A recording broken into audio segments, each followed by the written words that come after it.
અમદાવાદના બોડકદેવ વોર્ડમાં ચૂંટણીનો માહોલ જામ્યો છે। આજે ભાજપના ઉમેદવાર દેવાંગ દાણી અને ધરમસિંહ દેસાઈએ નામાંકન પત્ર ભરતા પહેલા ગણેશ મંદિરે શીશ ઝુકાવી આશીર્વાદ લીધા। મંદિરે દર્શન કર્યા બાદ ઉમેદવારોએ વોર્ડમાં થયેલા વિકાસ કાર્યોને વધુ વેગ આપવાનો સંકલ્પ વ્યક્ત કર્યો હતો।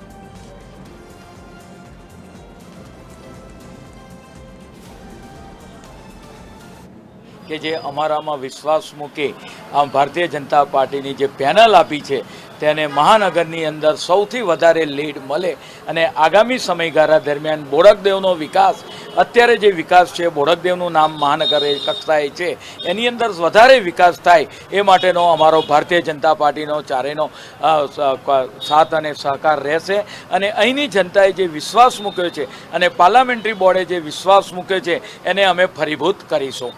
અત્યાર સુધી મારા બોડકદેવ વોર્ડના અંદર જે ગઈ વખતે દેવાંગભાઈ, કાંતિ કાકા, દીપ્તિબેન અને વાસંતીબેને જે કામ કર્યા છે એના પરથી 100% હું કહી શકીશ કે ગઈ વખતે જે અમે ચૂંટાયા હતા જે મતથી દેવાંગભાઈને એના કરતાં વધુ મતોથી આ વખત 100% જીતીશું અને એ વખતના કામો દેવાંગભાઈના જે તમે કામો ગણો અમારા વોર્ડમાં તો આપણે ગણી ના શકાય એટલા સારા કામો કર્યા છે। લગભગ કોઈ પ્રશ્નો કોઈના બાકી જ નહીં રહ્યા હોય, નાના મોટા પ્રશ્નો હશે તો બી એમના આ નવાના અંદર એ પૂર્ણ કરી શકશે।